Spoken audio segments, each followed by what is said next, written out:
Hi, my name is Merle Beachy, and I am the fourth of 9 children. I grew up in South Central Kentucky and was born in the 80s. Growing up, we had a dairy farm, and I've had chores from a very early age, before school and even after school. And being from a large family, I always thought that I myself would have a large family. Hi, my name is Rochelle Beachy. I am the oldest of 8 kids. I have grown up around kids all my life, and we also lived as missionaries in Haiti years ago. I love to travel. We were able to experience a lot of fun things growing up, and I love to be creative. I love to dream big, and I was all about learning new things as well. I thought I would grow up and get married when I was maybe 20 or 21 and, have 5 or 6 kids or more. But my life didn't exactly turn out that way. Over the years, my dad decided to sell the farm that we had and got into a construction business traveling around the southeast, putting up large buildings on dairy farms. And during one of those construction projects, we were working in North Carolina, and ironically, my dad had a phone number for an old childhood friend of his, and he made contact, and we went to church with them one weekend as we were staying in North Carolina. And during that Sunday, I met my future wife because we went to my dad's old friend's house for Sunday lunch, and there she was. Didn't know it at the time, but we spent the afternoon talking, and over the next few weeks as we worked in the area, we got to know each other better, and after a few months we started courting, and that was in the fall of 2008. A year later, we were engaged and became married in March of 2010. I always dreamed that I'd grow up and be a wife and a mom, and after we were married for a couple years, the mom part was definitely not happening. And we had actually went to a fertility specialist trying to see if we could get some help, finding out, what the problems were that were preventing pregnancy and all that. So we had a plan in mind. We were going to get some extra tests done, but in the meantime, I went to Mexico to visit my sister and her family. And while I was down there, before the whole fertility doctor tests and everything were going to happen, I found out that I was pregnant. Merle was in the States at the time, and we communicated over the phone, and of course we were both super, super excited. It just really felt like this was going to be our God story. This was going to be just a miracle baby, and we were just blown away at what God was doing for us. So we were so excited, and we were already planning to have this baby, and all the excitement of new parents. And I had went to the doctor a time or so, and eventually we found out that there wasn't going to be a baby. It was heartbreaking. It took a little while, but I ended up going through a miscarriage, and it was seriously one of the most devastating times of my life. I had tons of grace to begin with, but it was just a huge heartbreak. It was a huge loss for us because it was something that we were wanting for so many years. It felt like God was making this happen, and then all of a sudden it was being taken away from us. And it was just a really, really hard time to deal with that. And even a year after that, just all the loss and the grief that went along with that over Mother's Day and just all these holidays and all of that. So yeah, it was extremely hard time in our lives. So like Rochelle was saying, we were so totally excited about being pregnant and looking forward to this baby, and then the miscarriage happened, and yeah, it was just so tough for both of us, and really felt like there was a chance it would drive us apart, but I just feel like with God's help we were able to draw together and help each other through that time. And there were lots of kind people during that time that would talk to us, and the truth was it was just something that we just had to deal with on our own in some ways, because there's really nothing that someone can say when you're going through a loss like that, and that really helps that much. And so we really appreciated people's kind thoughts and prayers during that time. And so the year following the miscarriage and all was excruciatingly hard. I had a really hard time facing people during that time.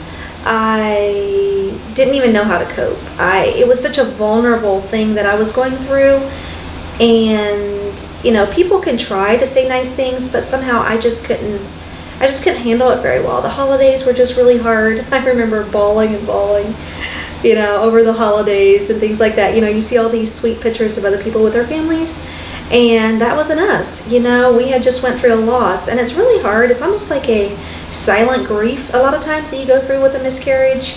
People care, but they just sometimes don't always know how to deal with it. And so it was something between me and God I had to deal with. I remember crying and praying and asking God, why? It felt like it was this miracle baby and it was being taken away from us. And I'm like, what is going on here? And it just really, really shook me up to the core of my faith. And, Merle and I would talk about things together. We would try to pray through things together. But it was pretty much a journey that we had to take on our own with God. I know for me it was. And it was not easy. There were a lot of tears. There were a lot of times I would be okay, and then something would hit me and I just couldn't handle it. And I couldn't handle being around other people and seeing, even though I loved babies and all, it was just really hard to even see babies that were even born maybe around the time where my baby was supposed to be born, and things like that. So it was a very, very hard time in my life, and it was a process. Grief is a process, and it wasn't a healing thing overnight. But God was so faithful during those times, even though it felt like things were silent sometimes, and I felt like, where was God? But He was always right there. And I now look back and I'm grateful for what God allowed me to go through. I'm grateful for the feelings of just the hard times that I went through. Even while I was pregnant, the morning sickness and the exhaustion and just feeling all those feelings of pregnancy, but then also going through the excruciating loss of the miscarriage. I'm grateful that I was able to do that, because it has just expanded me as a person, and it is a part of our story now. So I'm grateful for what God has done. So after the miscarriage, I had my ups and downs along the way, and I just really, really had a hard time of letting go of that baby. I just wanted to hold on to the memories. I wanted to hold on, have that baby, but of course that wasn't happening. And I just really felt after a while that because of me having a hard time letting go, that God just really wanted me to have a memorial service. I wasn't sure if that was going to be Merle and I together, or if that was just between me and God. And the one weekend, I'd had a really, really hard weekend, and I think it was getting close to Mother's Day. And I was just desperate because I was just so miserable with this. I just wanted to be able to let go and go on with my life. It was just so hard. But I remember I decided the one day, okay, this is it. I'm going to do this. I'm going to let go. And I went outside. It was a gorgeous day. Just there's trees everywhere. Just a gorgeous outdoor scene there. And I remember just chatting with God there. And it was quite the experience. I was able to just let go of that baby. And I remember raising my hands up to God and crying and just giving that baby back to God. It was really, really hard, but it was one of the most amazing worship experiences that I ever experienced. And it was crazy because in the middle of that, his name came to me. And I'd heard of people doing maybe memorial services in the past and then maybe having a name for their baby. And of course I hoped that would happen, but I don't even think I was thinking about anything like that at the time. And this name came to me, and the name was Anastasia. And so I'd always wondered what the baby was, if it was a boy or a girl, and Merle thought, he really had a feeling that it was a girl. And so I went inside. I remember, using Google and looking it up, and it was just an amazing moment, because the name Anastasia means resurrection. And it was just like, oh my word, here I was just letting go of this baby. And here God is saying, her name's Anastasia. Her name means resurrection, new life, new, life from death, basically. And it just really blew me away. I remember that night being in the shower and picturing my baby girl, my girl, happy in heaven and dancing around and having a grand time. And yeah, it was quite the emotional day, but yet it was a day of amazing healing. I remember just feeling so loved by God. So throughout dealing with the miscarriage and all the emotions and everything that came with that, and the loss and all that goes with that, just really difficult time. And we thought, well, maybe we'd never have children. And one day, I don't remember what we were doing exactly, Rochelle asked me what I thought about adoption. I think we may have been on the way home from church on a Sunday afternoon. And I remember that being just almost like a dagger feeling, just because it felt so much like just giving up. And there was just like no way that I was even going to think about adoption. It almost felt second best at that point in my life. And as I fought against those feelings and dealing with those emotions, I think God began to heal some things in my heart. And I began to realize that although the desire for children was God-given, the reasons that I had were probably very selfish and wanting it for me. And I began to realize that I shouldn't have a child to fill a need in my life, but that God needed to fill that need first. And over the next few months, God began to do that, began to heal that in me, and to the point where one day I felt at peace with the idea of adoption.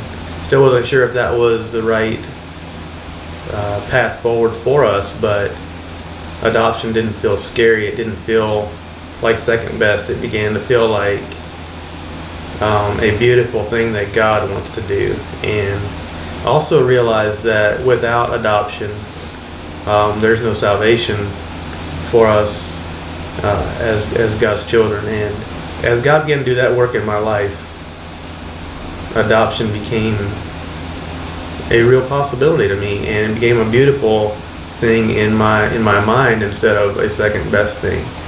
And it's just amazing how God does those types of things, and I'm just really excited that He chose to do that work in my life. I tend to jump into things with my whole heart, and once I make a decision, it's generally pretty quick.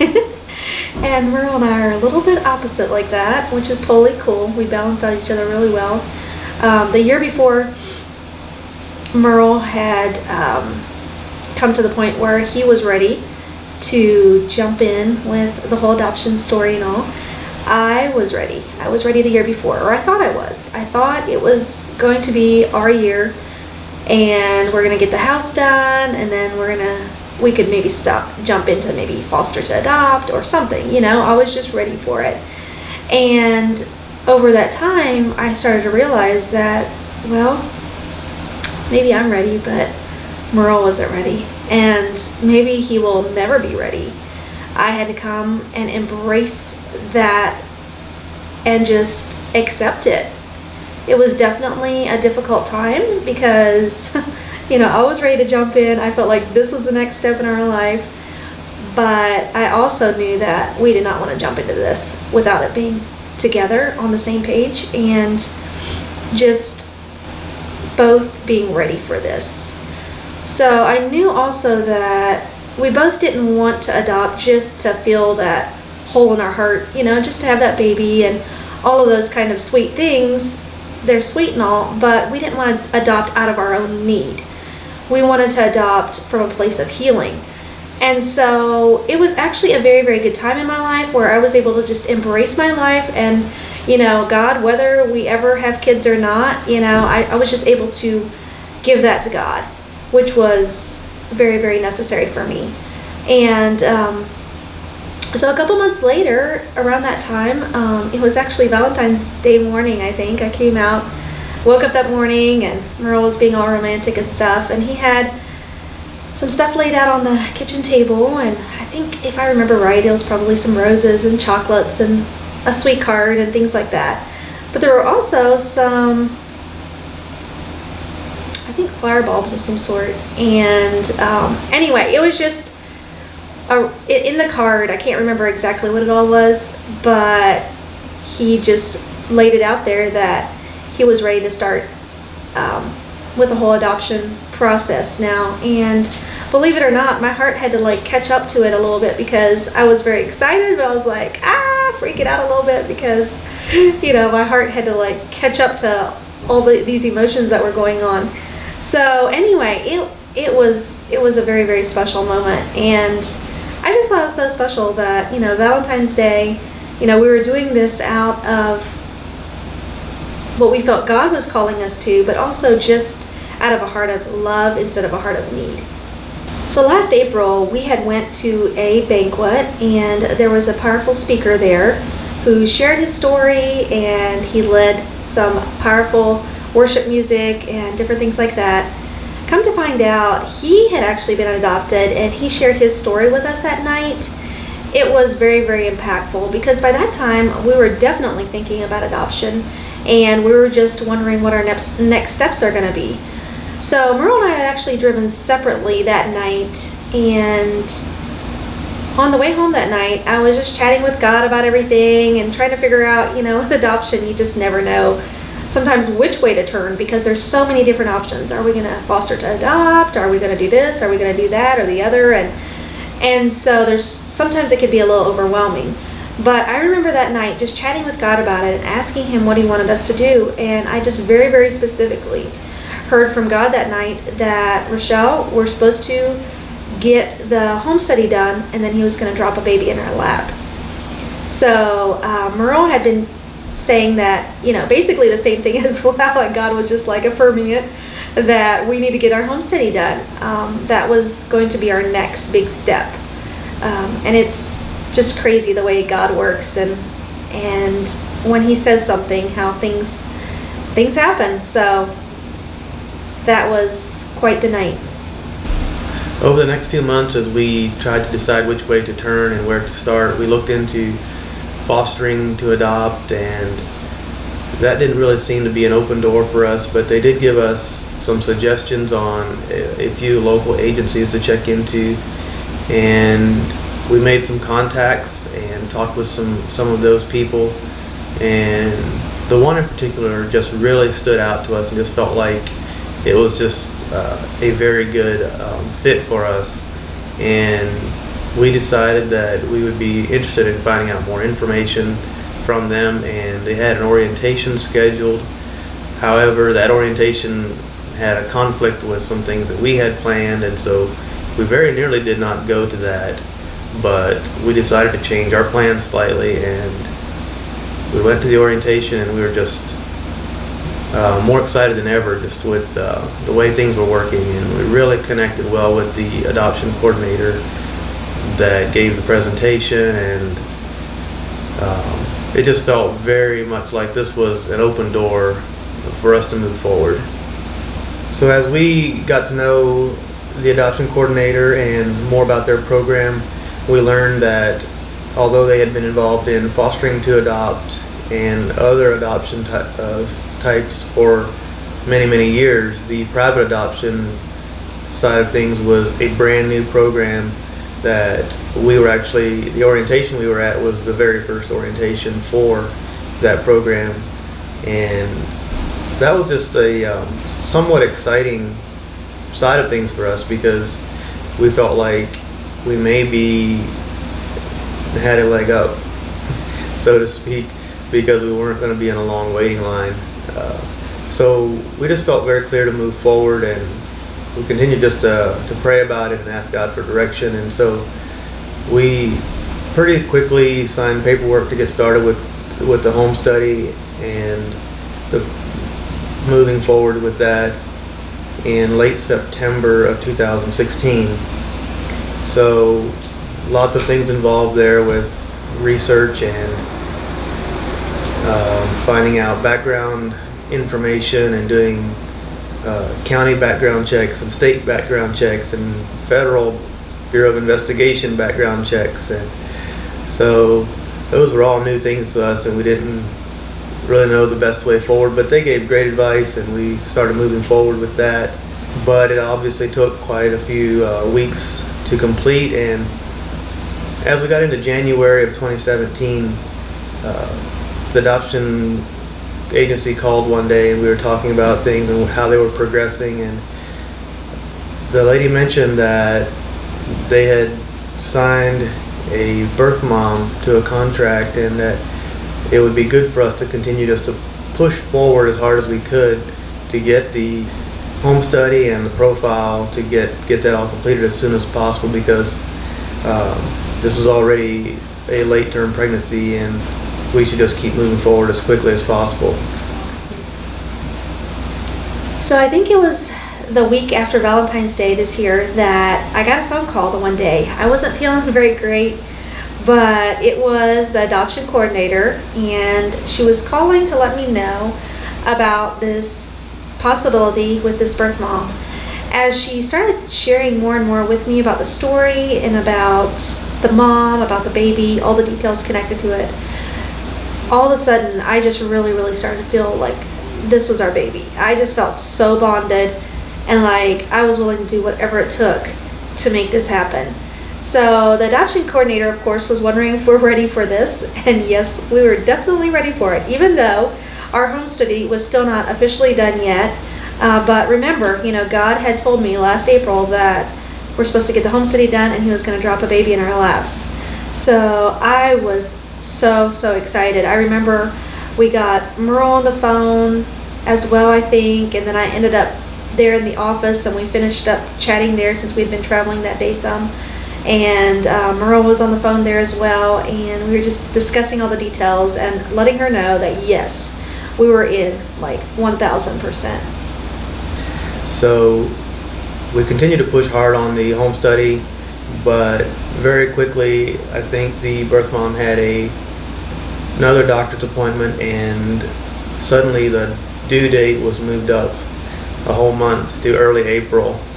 And all of a sudden we were just like freaking out because we were running out of time, and they needed to make a match with a adoption family. And so we just felt like we were just scrambling like crazy to get things completed. But about the third week of February, I believe it was, when the home study was completed, and the next step obviously was the profile book, and we were gathering pictures and taking pictures and trying to write our story and present ourselves, I guess, in a good light for the birth mom. And as we worked on this online to have it sent to the adoption agency, it just seemed like we were in a major battle.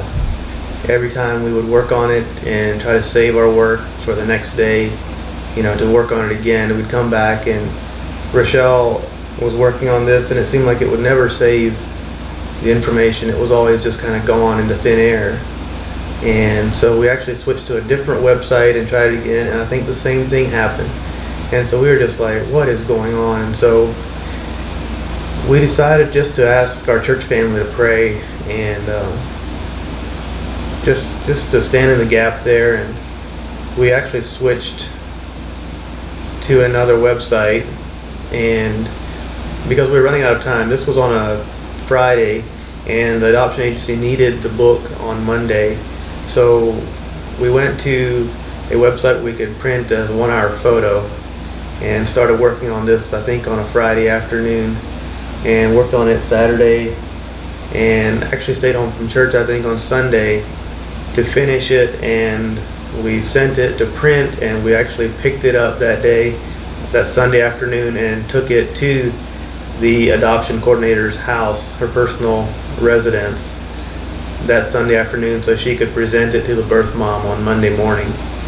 So that was just a crazy week or two there of trying to get things completed, and it seemed like being in a major battle, a spiritual warfare, if you will, and just, I don't know, just really a crazy time. So Monday, the profile book was submitted, and that next week got even crazier still. That week was a super emotional time for me. Even, just preparing the profile book and our story for the birth mom was super emotional. All the wonderings and longings and everything, wondering, is this going to be the one? And I remember that week, it felt like the first couple of days went forever, because I knew that the adoption coordinator had met with the birth mom on Monday. So I don't tend to be a very patient person, sad to say, and I was just really trying to wait to hear back from the adoption coordinator. So Monday comes and goes, I didn't hear anything. Tuesday came and went, and I didn't hear anything.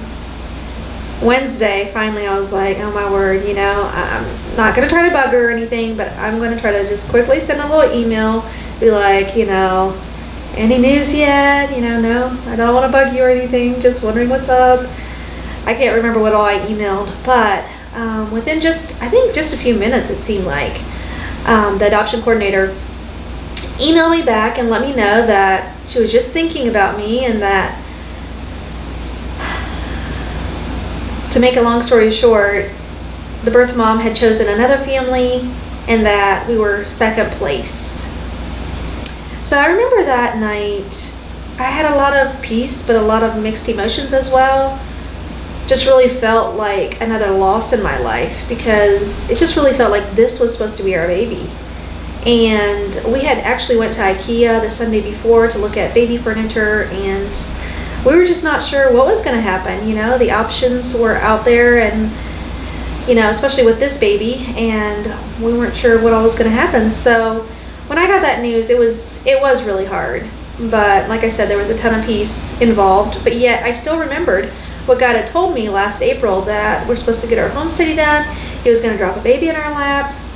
And I remember just feeling a little unsettled, or like, what's going on here, God? And finally, I can't remember much about Thursday, but finally Friday morning, I was just chatting with God again about this story. And I just felt very strongly that He told me that, Rochelle, you need to get ready for your baby. You're going to have a baby soon. And I remember thinking, or just chatting with Him about it, like, okay, well, if this one doesn't fall through, I guess that means you must have another one on the way or something. And it just felt so impossible. It was just like, oh my word, we have to start this process all over again. And I still thought, well, maybe this baby would still be the one, but I just didn't know what to think, because with adoption, it's very much out of your control, and you just have to give things to God, or else you'll go loco, pretty much. So yeah, it was an amazing time that morning as I just chatted with God. I felt so much peace, like He had it covered, and He told me to get ready. So guess what I do? I call up Merle on the phone that day, and I was like, hey honey, so God and I were having a chat, and I just really feel like we need to go to IKEA, we need to get the baby furniture, we need to get ready, because He says the baby's going to be here soon.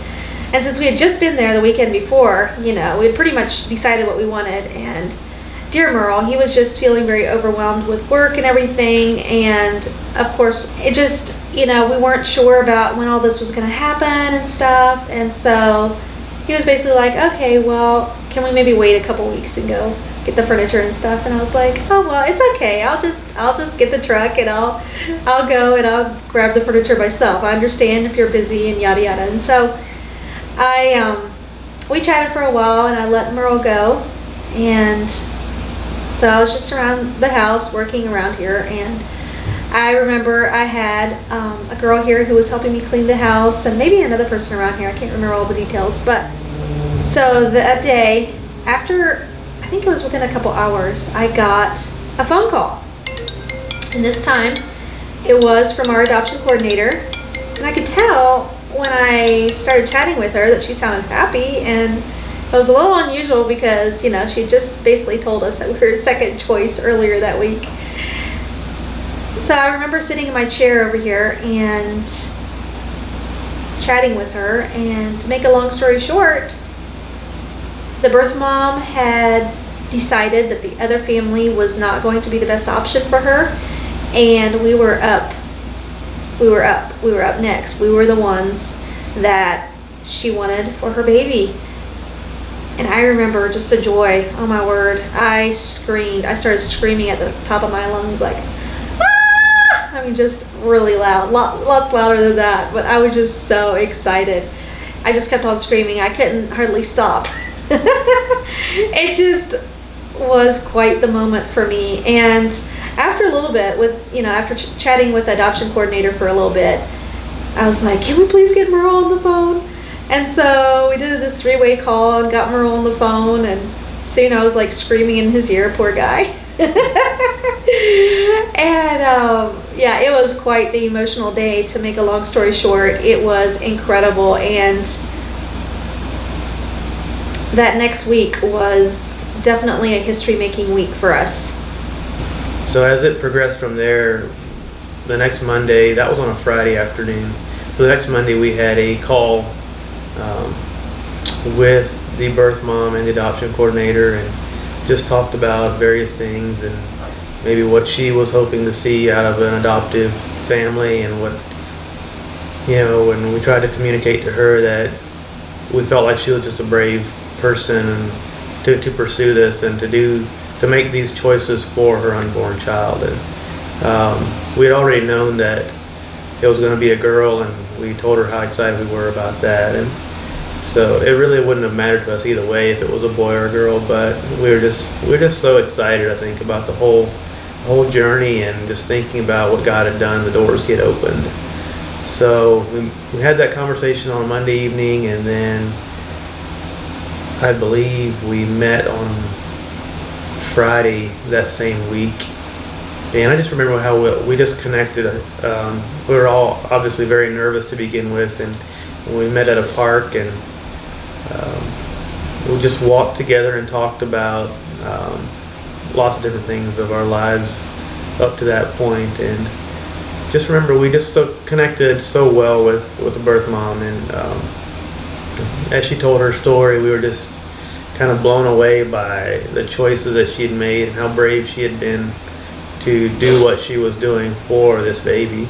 So yeah, that week or two was like super duper emotional. Lots of emotions all over the place. I remember bawling and bawling, knowing that this birth mom had chosen us, and then actually getting to chat with her on the phone and then in person and all of that. It was almost surreal. It felt like I was stuck in a movie, maybe back in the 1920s or something. And it just felt like, wow, this is actually happening to us. And I think just her sacrifice, just everything that she had been going through, her story and everything just touched my heart so much, because she was doing this out of a heart of love for her baby. And that just makes me so happy that we can share with Isabelle, just how amazing that her mom was and is. And we actually got to meet her in person and stuff. It just felt like she was one of my little sisters. She just felt like she could just fit into my family. I mean, it was just crazy how that all went, and I just felt like we bonded, easily. Even though, like Merle said earlier, I mean, in a way, it's like, what do you say? What do you say to, I remember feeling like, what do I say to a birth mom who's going to be giving me her baby? Like, that's like the ultimate sacrifice. How can I even put into words how I feel? But, I generally am pretty wordy. So, I mean, I try to put that and let her know that how much I appreciated that, and how much, and the reason that I wanted to get to know her was because I wanted to share her story with her baby. And I remember telling her that, she will always be the birth mom. And, yes, we want to take care of this precious baby and everything, but she will always be the birth mom, and she's always a part of this story. And I wanted to make sure that my baby knew about her mom, her birth mom, and I just wanted to be able to share that with her, because we're all about celebrating adoption, celebrating this story, and it's just been a beautiful God story.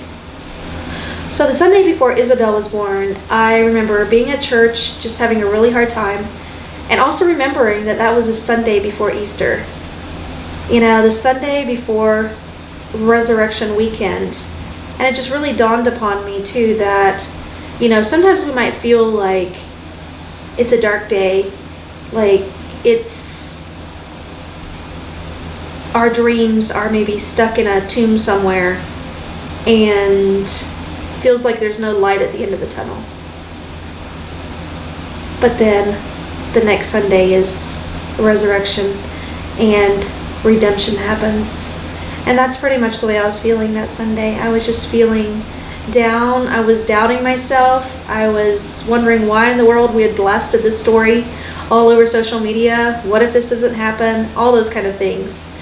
And it was just a really, really hard day for me. I remember that. And then Monday morning, God and we had another chat, and I just felt so much peace. I remember it just really felt like God said, Rochelle, I got this covered. I have this covered. And it was crazy. After that, like, the peace that happened that week was amazing. It was such a God thing. So Monday sometime, the birth mom had went to see the doctor, and to make a long story short, they ended up admitting her that night to the hospital and started slowly inducing her to have this baby. And so we knew it could probably happen anytime. It sounded like, according to the adoption agency, that it was probably going to be on Tuesday sometime. She basically told us that, nothing major would probably happen until Tuesday. So we went to bed. Of course, we're very excited and all of that, and just in the waiting process. And that morning, we were getting, I think, texts from the adoption coordinator about it all. And all of a sudden, things were starting to speed up a little bit. And we were trying to get ready, but oh my word, we just really started flying around, trying to get packed and out the door ASAP, because we didn't want this baby to be born and us not at the hospital. So yeah, like Rochelle was saying, that Tuesday morning we were rushing around, and we didn't really know how it would go. We thought maybe I would go to work that day, and as it progressed, maybe I would leave early or something. But that morning, as the adoption coordinator was contacting us, she was like, things are progressing pretty fast. You guys need to just get here. And so we were rushing around trying to gather our things, and you always know you're going to forget something. I don't know if we could even remember what we forgot, but so we rush off to the hospital. It was not that terribly far away. We got there probably mid-morning, and Isabelle still hadn't been born, so we were just stuck in the waiting room waiting. And as we sat there and waited, just reflected on all the different steps to get to this point. It was just it was really emotional and kind of overwhelming just to think about all the things that had happened and come to pass already for us. And so we just stayed in contact with the adoption coordinator as she was with the birth mom, and she eventually told us that we should come to a certain wing and a certain door and just be waiting, because the baby was about to be born. And so we did, and we were right outside the birthing room when she was born. And as the nurses rolled her out and we followed to the room that they had given us, it just felt like finally these dreams, these hopes were finally coming true, and reality was setting in. And it was just like I don't know, it was a really emotional time. And as she was just so perfect. There was obviously you're counting fingers and toes and looking at those things, but it was just like it was just a little surreal just to have her there. And they left us in our in our room with her, and we just had a chance just to hold her and bond with her and cuddle her skin to skin. And it was just, I don't know, this may be a little cliche, but the best feeling in the world, I guess you could say, because we were so invested into this that just to finally have this come to fruition for us was just kind of unbelievable, really. And I think we both just had a sense of awe and wonder about the whole thing, because for so long it had felt so far away, and now suddenly it was right there. You could feel it, you could touch it, you could experience it. And so, I don't know, it was just a God moment. Just God was like, here's this gift. So we accept that responsibility joyfully, and we talk about it nearly every day of how amazing it is just to be her parents. So names and the meanings behind them were very important to Merle and I both. And so when we were thinking about a name for our baby, we wanted it to be something that was special, something that was meaningful and all that. And so it was actually a whole lot harder than I thought to be able to pick names and all. And it wasn't like we had tons of time. We only had basically, a few weeks to get ready, prepare everything that most people have months and months to prepare.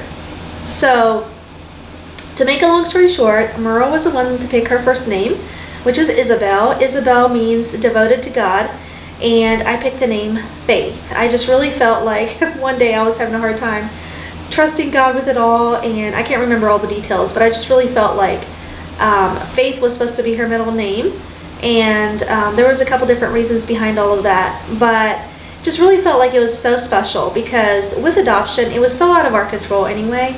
It just really felt like this child was going to be a world changer, and that her name was just fitting, devoted to God by faith. And I knew that we would have to do that over and over and over, throughout her life. And as parents in general, just have to live with an open hand anyway, because even though this is an incredible gift to us, ultimately this has been a God gift and a God story, and we just want Isabelle to be his and to be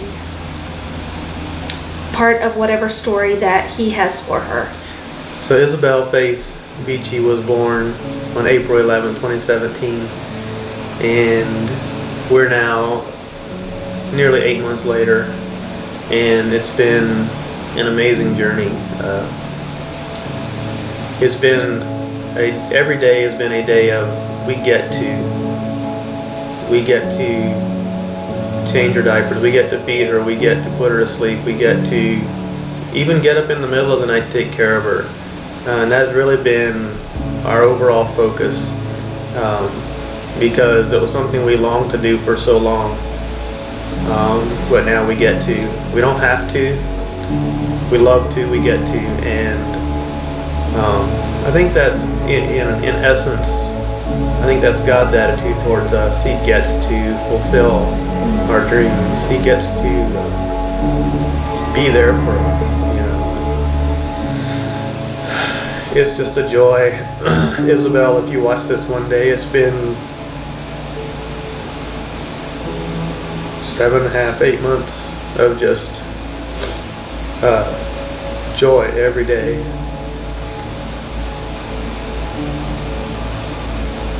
Joy every day just to take care of you and to get you the things that you need, fulfill the needs that you have, and I look forward to doing it for however many more years it takes. And I want you to know, Isabelle, that I totally adore you. I am so, so grateful to be your mom. It is my privilege every day to take care of you. Like Merle was saying, Daddy was saying, that you are just such a gift. It's such a pleasure to be able to take care of your needs and to be there for you. You add so much joy to everyone. your joy is just so contagious. You're such a happy child.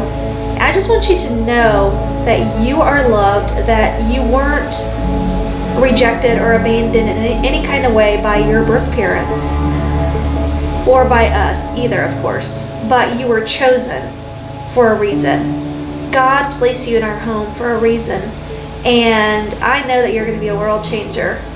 People are just attracted to you. They just adore you, and I'm just so excited to see you following the dreams that God places in your heart, knowing that you're loved, walking confidently in who God has created you to be, and just being your beautiful self.